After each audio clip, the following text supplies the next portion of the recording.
सभी विद्यार्थियों को वंदे मातरम। आज हम लोग सामाजिक राजनीतिक दर्शन में लोकतंत्र पढ़ेंगे। लोकतंत्र केवल सामाजिक राजनीतिक दर्शन का ही चैप्टर नहीं है, लोक प्रशासन का भी है, राजनीति शास्त्र का भी है, पॉलिटिक्स का भी है, संविधान का भी है। यहां तक कि निबंध में भी लोकतंत्र से हमेशा निबंध लिखने को आता भी है, चाहे वो आईएएस हो, चाहे यूपीपीसीएस हो या अन्य जो भी एग्जाम हो, चाहे वो एकेडमिक स्तर हो। मैं विस्तार से लोकतंत्र का लेक्चर दे रहा हूं और लोकतंत्र के प्रत्येक तत्व को अलग अलग बता रहा हूं, विस्तार से बता रहा हूं, ताकि लोकतंत्र पर आधारित जितने भी प्रश्न आ जाएं आप उसका कॉन्सेप्ट ऐसा समझे रहे कि आसानी से हल कर ले जाएं। आज हम लोग जानेंगे लोकतंत्र की विशेषताएं, और इन विशेषताओं से बहुत सारे प्रश्न बन सकते हैं। इसीलिए मैं आज विस्तार से आपको बताऊंगा और आपको यह भी बताऊंगा कि जैसे ही आप लोकतंत्र की विशेषताओं को देखेंगे ना, उससे आप अंदाजा लगा लेंगे कि लोकतांत्रिक शासन प्रणाली और दुनिया के अन्य शासनिक प्रणालियों के बीच में अंतर क्या है। जैसे चाइना का साम्यवाद, रूस का समाजवाद, खाड़ी देशों के राजतंत्र और भारत और अमेरिका का लोकतंत्र, या जहां जिस देशों में लोकतंत्र है, क्या अंतर है इन सबों में, ये तो लोकतांत्रिक विशेषताएं ही बताएंगी। हां, लेकिन ये कोई जरूरी नहीं कि ये हूबहू हर देश में विद्यमान हो, क्योंकि लोकतांत्रिक शासन प्रणाली में भी विकृतियां आ गई हैं। नेताओं के स्वार्थ, मक्कारी, धूर्तता, पद लोलुपता, वोट की राजनीति, इन तमाम कुरीतियों ने, इन तमाम भ्रष्टाचार ने लोकतंत्र के स्वरूप को विकृत करके रख दिया है। ठीक, लेकिन हम लोग जो बात कर रहे हैं वो आदर्शात्मक व्यवहार है, जो होना ही चाहिए। हो जाए तो संविधान में वर्णित कल्याणकारी राज्य का जो स्वरूप है वो स्थापित हो जाएगा। राज्य के नीति निर्देशक तत्वों में जो कल्याणकारी राज्य की स्थापना का सरकार को निर्देश दिया गया है, वो उसी में सम्मिलित है कि हम लोकतंत्र के विशेषताओं को अपने शासन व्यवस्था में कितना धारित करते हैं, कितना अपने रोज के शासन प्रशासन प्रणालियों में रोज सम्मिलित करते हैं। आज हम उसी के बारे में बताने चल रहे हैं। देखिए, लोकतंत्र की सबसे पहली जो विशेषता है वो है जनता के इच्छा की सर्वोच्चता। जनता की इच्छा की सर्वोच्चता, यानी लोकतंत्र में जनता की इच्छा सर्वोच्च होती है, यानी होना वही चाहिए जो जनता की इच्छा। सरकार की इच्छा, मंत्री की इच्छा, प्रधानमंत्री की इच्छा, मुख्यमंत्री की इच्छा का मतलब नहीं है। जनता की इच्छा क्या है, जनता की चाहत क्या है, जनता की उम्मीद क्या है, जनता की मांग क्या है, आखिर जनता चाहती क्या है। अब ये अलग की बात है कि जनता गलत चाहे तो सरकार तो पूरा करेगी नहीं, लेकिन यदि जनता की मांग आवश्यक है और उनके हितों से जुड़ा है, तो मुझे लगता है चाणक्य के अर्थशास्त्र में वर्णित इस सूक्ति को जरूर अवतरित करना चाहिए, जिसमें उन्होंने कहा था, प्रजा सुखम सुखम राज्ञा प्रजानाम च हित हितम नामत प्रियम हितम राज्ञा प्रजानाम तु प्रियम हितम।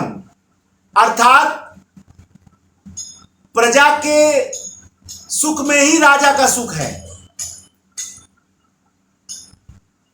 प्रजा के हित में ही राजा का हित है। जो राजा को प्रिय लगे वो हित कर नहीं है, बल्कि जो प्रजा को प्रिय लगे वो हित कर।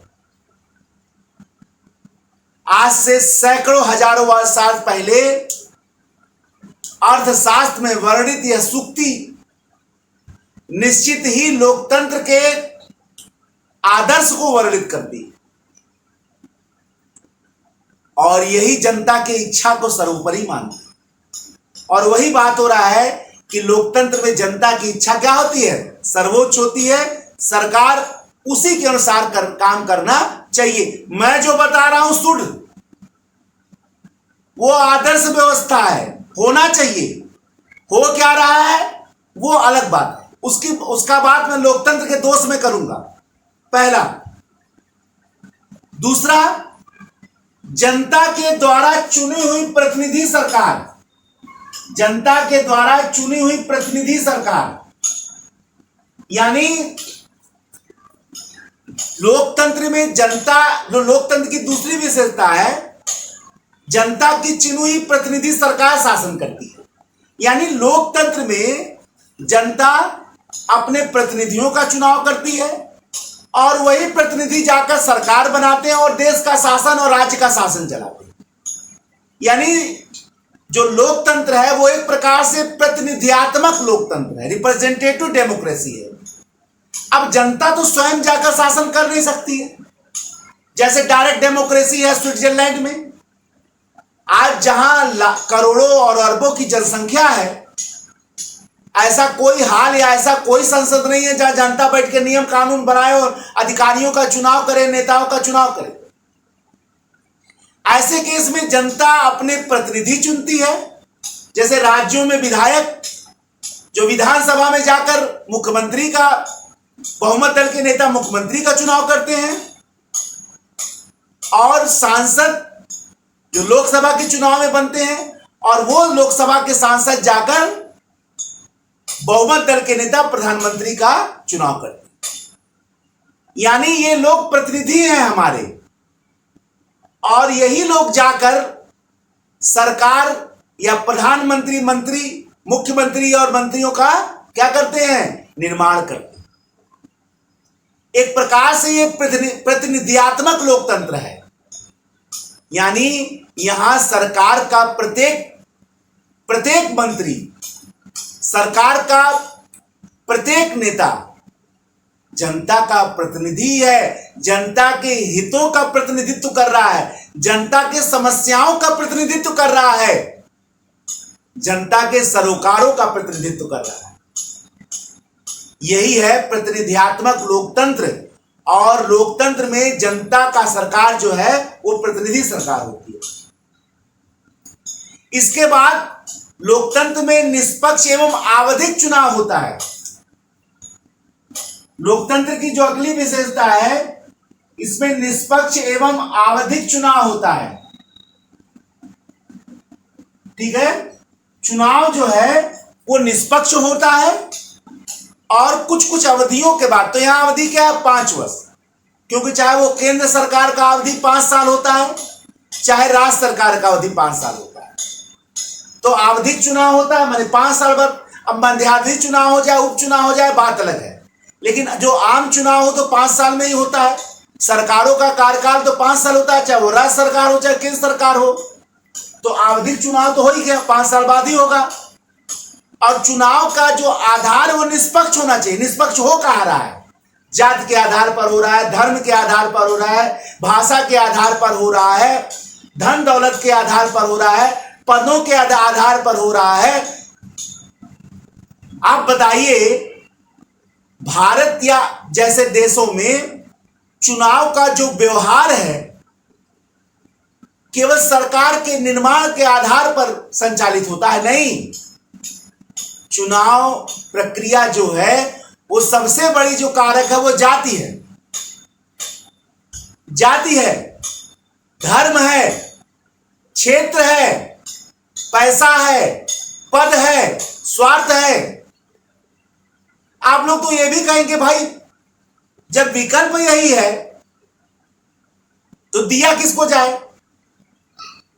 तो कुछ लोग कहते भाई कोई कम बुरा है, कोई ज्यादा बुरा है, तो आपको कम बुरा वाले चुनना है। अरे भाई, चुनाव आयोग ने नोटा का भी ऑप्शन दे दिया, नन ऑफ द अबव, इनमें से कोई नहीं। एक बार अगर भारत की जनता जमकर नोटा दे देना तो पार्टियों को योग्य प्रतिनिधियों को ढूंढना पड़ेगा घर में जा जाके। और कितना सुंदर लोकतंत्र का निर्माण होगा इसकी आप कल्पना ही नहीं कर सकते हैं। हम अपराधियों का चुनाव कर रहे हैं, हम भ्रष्टाचारियों का चुनाव कर रहे हैं, हम रेपिस्टों का चुनाव कर रहे हैं। उसके बाद सोच रहे हैं कि हमारे साथ न्याय होगा। न्याय होना चाहिए। जब आप लोगों का चुनाव ही ऐसा किए हो जिनका खुद आधार सही नहीं है, कैसे आपके साथ न्याय करेंगे वो? आप इसकी कल्पना कैसे कर सकते हैं? कैसे कल्पना कर सकते हैं? तो चुनाव तो निष्पक्ष होने ना चुनाव लड़ने वाला निष्पक्ष है, ना वोट डालने वाला निष्पक्ष है। फिर आप बोलेंगे कि योग्य कौन है? तो नोटा किस लिए बना हुआ है? नोटा किस लिए बना हुआ है? अब तो आपको चुनाव आयोग ने बहुत बड़ा अस्त्र दे दिया है भारत के शासन व्यवस्था को सुधारने के लिए। कभी एक बार भारत की जनता जागरूक होकर नोटा का प्रयोग अगर एक बार कर ले बढ़िया से, तो मुझे नहीं लगता है कि पार्टियों को, अच्छे लोगों को ढूंढना नहीं पड़ेगा। वो घर घर जाके ईमानदार अच्छे लोगों को, अच्छे इंसानों को, अच्छे नेताओं को ढूंढेंगी कि दे दो, लोग वोट ही नहीं दे रहे हमको। अब आपके पास ये ऑप्शन नहीं है कि कोई योग्य नहीं उठ रहा है। अगर किसी भी चुनाव में नोटा ज्यादा हो गया तो चुनाव को निरस्त कर दिया जाएगा। ठीक? तो मैं बता रहा हूं कि निष्पक्ष और अधिक चुनाव जो है लोकतंत्र की एक दूसरी विशेषता है। तीसरी विशेषता है वयस्क मताधिकार।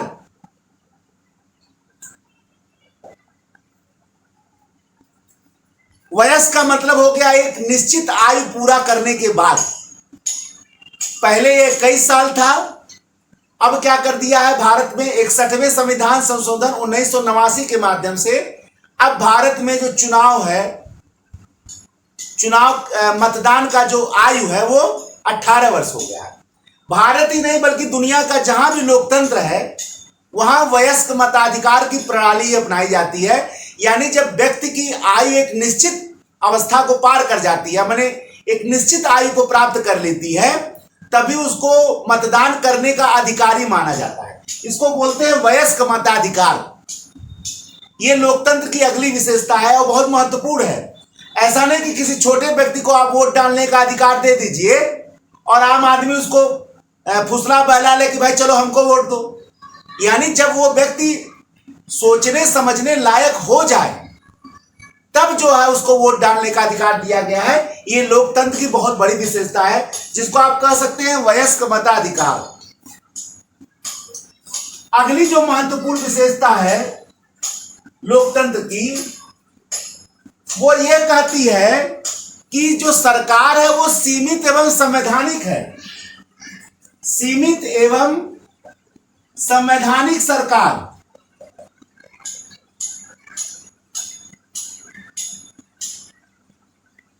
यानी जो सरकार का निर्माण है वो संवैधानिक रूप से हुआ है। ऐसा नहीं कि तलवार के बल पर सत्ता का निर्माण हो रहा है। ऐसा नहीं है कि आक्रमण और किसी दूसरे राजा के हत्या के आधार पर सरकार का निर्माण हुआ है। सरकार का निर्माण संविधान के नियमों, संविधान के कानूनों के आधार पर हुआ है। सरकार निर्माण की जो संवैधानिक प्रक्रिया है उस आधार पर सरकार का निर्माण हुआ है। संवैधानिक सरकार होना बहुत जरूरी है, ये लोकतंत्र की विशेषता है। लेकिन सरकार को सीमित होना चाहिए। कोई भी सरकार ऐसी नहीं हो सकती है जो असीमित हो। उसके लिए कोई बाउंडेशन ही ना हो और वो जो चाहे करे। कोई भी सरकार ऐसी नहीं हो सकती है। हर सरकार को सीमित होना पड़ता है, चाहे वो जनता उसको सीमित करे, जनता की इच्छाओं से वो सीमित होती है।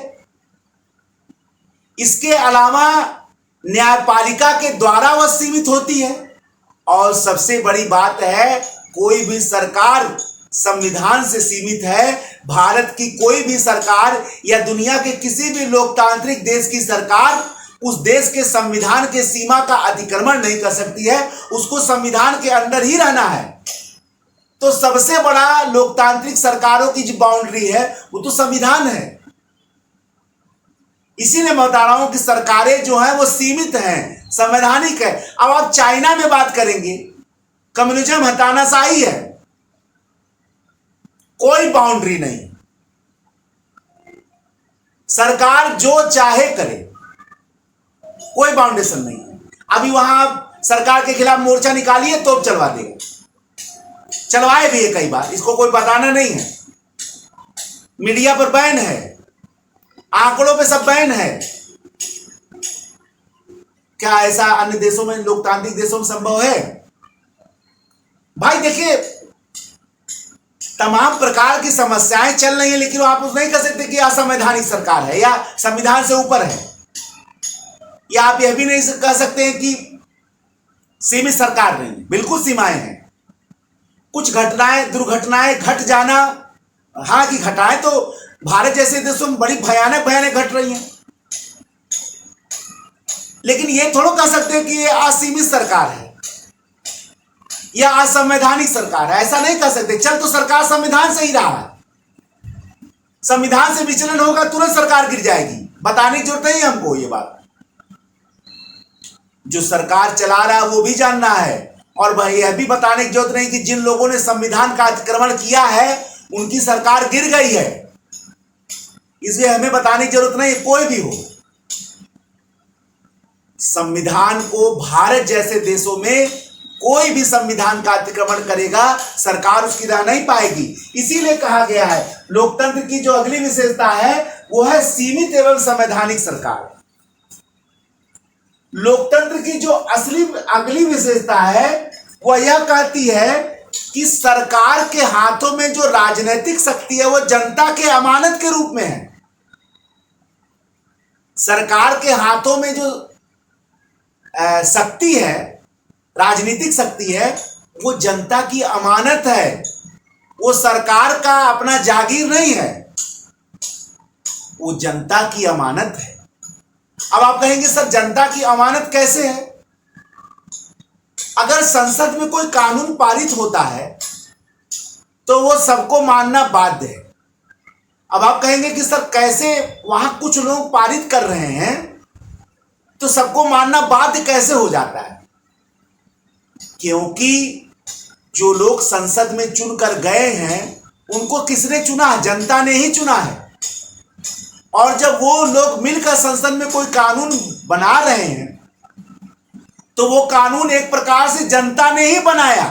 अगर जनता के प्रतिनिधियों ने बनाया, इसका मतलब जनता ने बनाया, और जनता द्वारा बनाया गया कानून स्वयं जनता ना माने, ऐसा कैसे हो सकता है? ये तो विरोधाभास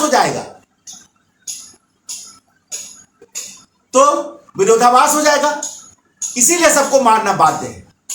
तो एक प्रकार की आप भाई जनता की शक्ति लेकर तो वहां बैठे हैं, उनके हाथ में कानून बनाने का शक्ति, सरकार चलाने का शक्ति, किसी को दंड देने का शक्ति, इस मतलब जनता की शक्ति। तभी तो सरकारें कुछ कर लेती हैं, क्योंकि उनके पीछे जनता की शक्ति होती है। जनता ही उनको पावरफुल बनाती है। जनता चाहे अर्श पर पहुंचा दे और जनता जब चाहे तो फर्श पर ला दे। ये बताना नहीं हमको, ये पूरा भारत का इतिहास इसी से भरा पड़ा है। भारत का दुनिया के किसी भी लोकतांत्रिक देश का इतिहास इसी से भरा पड़ा है। लोकतंत्र में जनता से बढ़कर कोई नहीं है। कुछ दिन हो सकता है,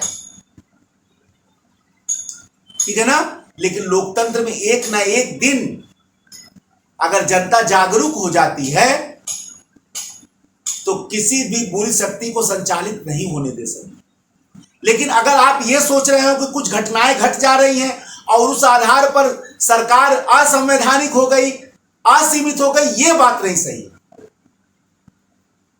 क्योंकि ये लोकतंत्र का दोष नहीं है, ये संविधान का दोष नहीं है, ये दोष उनका है जो संचालित कर रहे हैं। उससे आप देश पर या देश के संविधान पर लांछन नहीं लगा सकते। लोग हैं तो लोगों की प्रवृत्तियां अच्छी भी होंगी, लोगों की प्रवृत्तियां बुरी भी होंगी। ऐसा नहीं है कि कल्याणकारी राज्य में सब सही होंगे और सब बुरे अच्छे होंगे, ऐसा नहीं है। दोनों शक्तियां कार्य करती हैं, पॉजिटिव और नेगेटिव दोनों काम करती हैं, ठीक है ना। तो सरकारों के हाथ में जो राजनीतिक शक्ति है वो जनता का अमानत है। लोकतंत्र में सरकार का कर्तव्य होता है कि वह जनता की स्वतंत्रता का, जनता के अधिकारों का रक्षा करे। यह भी लोकतंत्र की विशेषता है।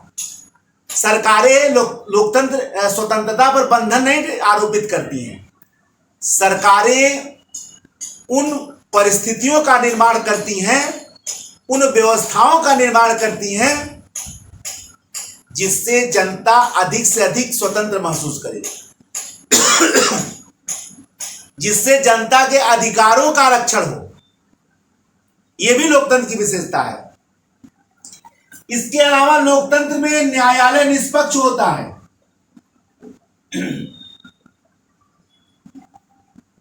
राजतंत्र के जमानों में न्यायालय निष्पक्ष नहीं हो पाते थे क्योंकि राजा का प्रेशर होता था। न्याय पालिका जो है वो कार्यपालिका के अंडर में होती थी, यानी सम्राट, बादशाह, सुल्तान, सम्राट, राजा। लेकिन आज का जो न्यायालय है वो कार्यपालिका से स्वतंत्र है। चाहे वो विधायिका हो, चाहे वो कार्यपालिका हो, चाहे न्यायपालिका हो, सबकी शक्तियां अपने अपने क्षेत्र में सर्वोच्च हैं, कोई किसी के अंडर में नहीं है। तो लोकतंत्र की अगली विशेषता होती है निष्पक्ष न्यायालय। और निष्पक्ष न्यायालय का मतलब वो कार्यपालिका के नियंत्रण में नहीं है। ये अगली विशेषता होती है। क्या हो रहा है मैं इसका वर्णन नहीं कर रहा, मैं बार बार आपको बता रहा हूं। ये चीज मैं लोकतंत्र के दोष में बताऊंगा पूरा विस्तार से। क्या होना चाहिए, क्या सिद्धांत है, मैं ये बता रहा हूं। क्या हो रहा है ये नहीं बता रहा हूं। क्या हो रहा है इसका बड़ा विस्तार से मैं वर्णन करूंगा। पूरा मैं आपको भारतीय लोकतंत्र या दुनिया के लोकतंत्र का पूरा उधेड़बुन कर दूंगा, लेकिन वो उस दिन करूंगा, आज के दिन नहीं। आज आप लोकतंत्र के आदर्श देख रहे हैं, मतलब लोकतंत्र के सैद्धांतिक पक्ष देख रहे हैं, सैद्धांतिक विशेषताओं को देख रहे हैं। व्यवहारिक क्या हो रहा है ये नहीं देख रहे हैं। लोकतंत्र की जो अगली विशेषता है वो होता है कानून का शासन।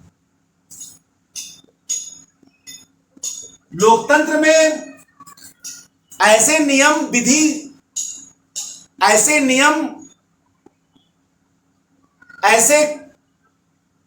विधि जो संसद में बनते हो, जो विधानमंडल में बनते हो, जो विधायिकाओं में बनते हो, वो कानून कहलाते हैं। जो निर्धारित निश्चित प्रक्रिया के तहत बनाए जाते हैं। कानून का मतलब होता है मानने की बाध्यता। ऐसे नियम जिनको मानने के लिए आप बाध्य हैं, कि मैंने अभी बताया, क्योंकि वो माने जाते हैं कि जनता ने ही पारित किया। अगर जनता के प्रतिनिधियों ने पारित किया तो मतलब जनता ने पारित किया, और उसी कानून के आधार पर शासन चलता है, इसीलिए बोलते हैं कानून का शासन। लोकतंत्र की अवधारणा राजतंत्र की उस विशेषता को नहीं समाहित करता है जिसमें राजा के मुख से निकले वचन ही कानून होते थे। उसको लटका दो तो लटका दो, उसको उड़ा दो तो उसको उड़ा दो, उसको हीरे मोती से भर दो तो भर दो। राजतंत्र में राजा के मुख से जो भी वचन निकल जाते थे ना, वो कानून बन जाता था। आज के जमाने में किसी के मुख से निकले वचन कानून नहीं होंगे। उसके लिए आपको निश्चित निर्धारित प्रक्रिया का वर्णन करना पड़ेगा। केंद्र के कानून के लिए आपको संसद में जाना पड़ेगा, राज्य के कानून में आपको राज्य विधानमंडल में जाना पड़ेगा। कानून का शासन होता है। इसके अलावा लोकतंत्र की जो अगली विशेषता है उसमें बहुत सारे दबाव समूह होते हैं, जनता होती है, राजनीतिक दल होते हैं। वो अपने अपने तरीके से सरकार के ऊपर दबाव डालते हैं। जनता भी डालती है, विभिन्न राजनीतिक दल भी डालते हैं, और बहुत सारे प्रेशर ग्रुप भी होते हैं जिनको दबाव समूह बोला जाता है। ये सब मिलकर सरकार पर प्रेशर डालते हैं, दबाव डालते हैं, सरकार के नीतियों में परिवर्तन करवाते हैं, और इस प्रकार से सरकार में ये लोग सम्मिलित हो जाते हैं। कई बार सरकारों को जनता की इच्छा के अनुसार कानून बनाना पड़ता है। कई बार सरकारों को विभिन्न राजनीतिक दलों के आलोचना प्रत्यालोचना का जवाब देने के लिए भी कानून बनाना पड़ता है। यानी वो भी सम्मिलित हो गए सरकार में, जनता भी सम्मिलित हो गई सरकार में, क्योंकि इसके अनुसार से कानून बन रहा है। बहुत सारे प्रेशर ग्रुप है, उनके अनुसार से भी कानून बन रहा है। आप अगर लोकतंत्र की विशेषताओं को देखिए तो देखने में लग रहा है कि इतना बढ़िया शासन, सब शामिल हो रहे हैं, सबके लिए काम हो रहा है, कानून का शासन हो रहा है, न्याय निष्पक्ष हो रहा है, सरकार प्रतिनिधि है जनता की, सरकार सेवक है। यानी लोकतंत्र की विशेषताओं को अगर आप देख लें तो लगेगा लोकतंत्र दुनिया की सबसे आदर्श शासन व्यवस्था है। बिल्कुल लोकतांत्रिक शासन एक प्रकार का ईश्वर का अवतरण हो गया, राम राज्य हो गया, कल्याणकारी राज्य हो गया। ये सिद्धांत या सैद्धांतिक आदर्श व्यवस्था जो मैंने आज लोकतंत्र के मूल विशेषताओं को आपको बताया। ठीक एक नए लेक्चर में आपके समक्ष लोकतंत्र के अन्य तत्वों को लेकर उपस्थित होऊंगा। तब तक के लिए जय हिंद, जय भारत, वंदे मातरम, धन्यवाद।